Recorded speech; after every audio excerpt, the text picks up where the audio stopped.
How you guys all doing? You guys all doing well? Was your holidays cool or what? No one is actually No good one. at fighting games. They've just learned the order of buttons they should hit for whatever one character they've locked themselves into in the Y'all game just gonna and do this, huh? You know I'm not gonna talk about these, right? I don't give a fuck about these hot takes. I'm so sick of them. They're all so bad. There's enough hot takes when nobody asks for them. You don't have to make a thread saying, fighting game players, give me your hot takes.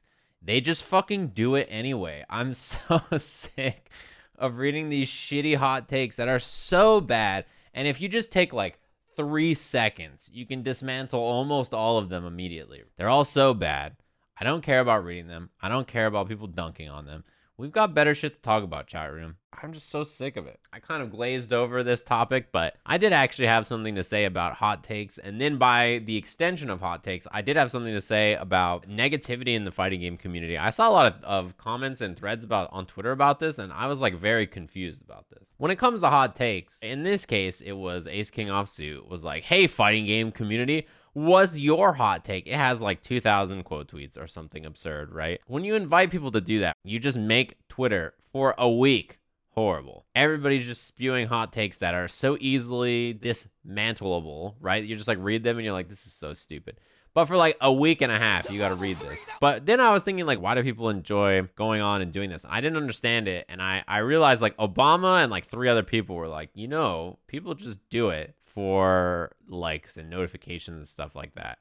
And I thought that was a silly answer. I was like, nah, man, people just do it to get attention on Twitter. That doesn't make any sense. Like, certainly there must be a better reason than I just want a lot of Twitter notifications, right? If you want a lot of Twitter notifications, just make a tier list. That's common sense, right? That's what people do. And then I thought about it more, and I was like, damn, he's right. There's like not really much other reason to post those kinds of things, right? What I do is I get on here and I talk about news or fighting game things or things happening in the community with you. I must have read 100, 200 hot takes, and I don't feel like any of them are even worth talking about. None of them I don't think are new or good enough to have a discussion about, or even the bad ones. We've already talked about some scrub quote or some other thing that was this bad that I was just like, So I just kind of left it alone.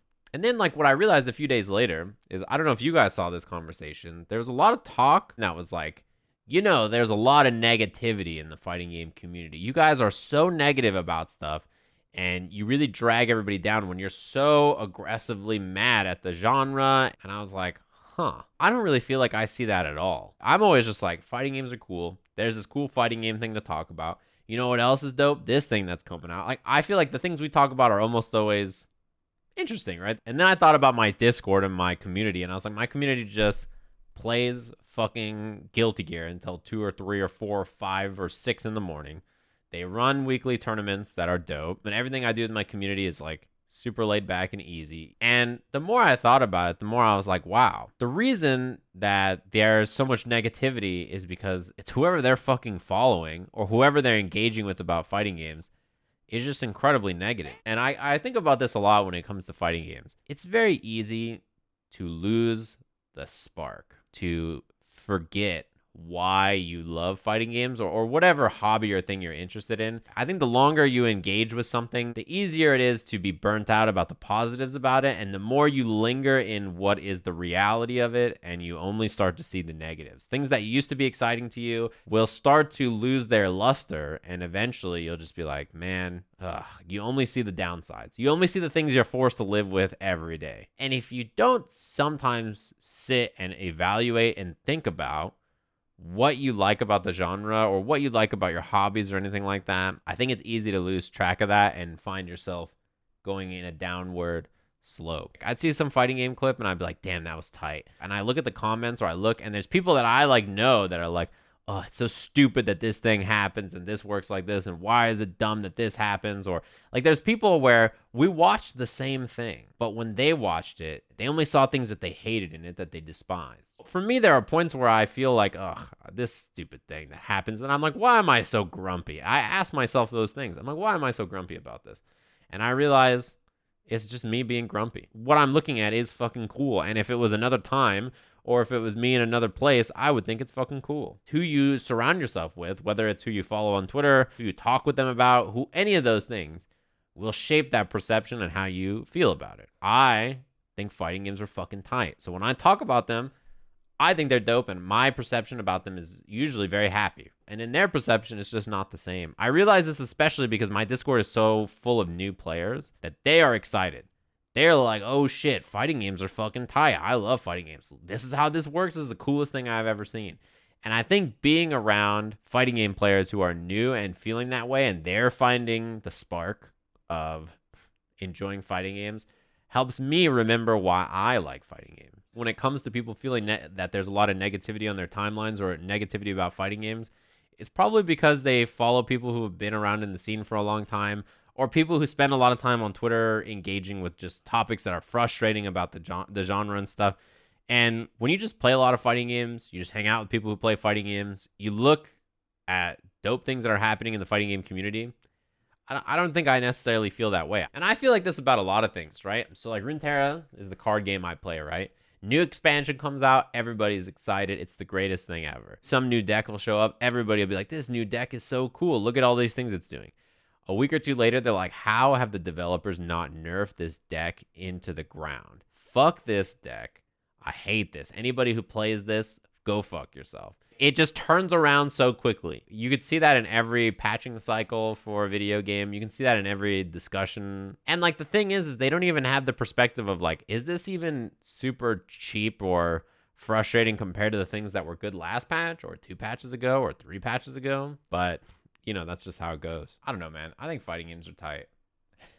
I feel like when I talk about fighting games with people, people are hype and they like fighting games, and I feel good. If you follow somebody and they're just constantly tweeting negative shit about fighting games and unhappy, just unfollow them. Click on their name and do it. Your life will be better for it. If you're on the following list and I start to see some shit, I'm like, all right, you're out of here. It's just that easy. I read the entirety of the categorically bad thread, yes. You guys know the thread, right? You read 5 or 6 or 7 tweets, and you're just like, dude, all of this can be so easily dismantled. It takes 5 seconds. So, like, why even consider it? The thing that I find the most annoying is when James and other people are like, let's extrapolate from this that fighting games are... I'm like, don't listen to this thread at all, because there's nothing to take away there that's worthwhile. Remember when on stream, I read the thread about our games, and it was a thread that was, would you enjoy fighting games more if they were slower? And it was a discussion from people who don't play fighting games about why they don't like fighting games. That was a great thread because these are people who are putting down thoughts about what they think they don't like about the genre is, what they think would make it better, and etc.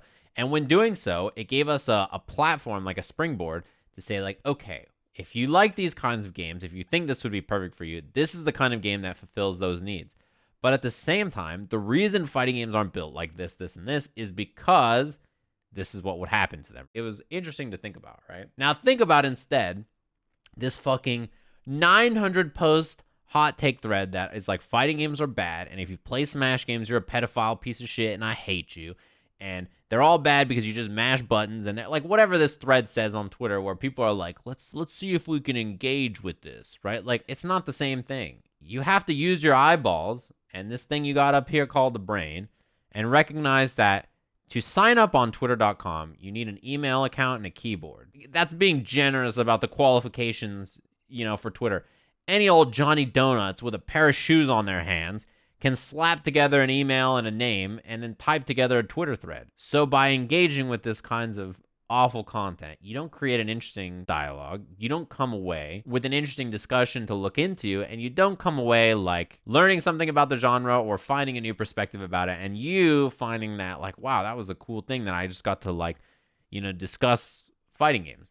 Just ignore these people. I don't know why they have so much difficulty ignoring Twitter threads that are just bad. They choose to continue engaging with those ideas, and they choose to continue engaging with those people who have those thoughts, and they keep those around. If you want to talk with people who are interested in actually discussing fighting games, you can find people like that. It's not difficult. You can choose to find and engage with people who want a good faith argument about fighting games and are cool.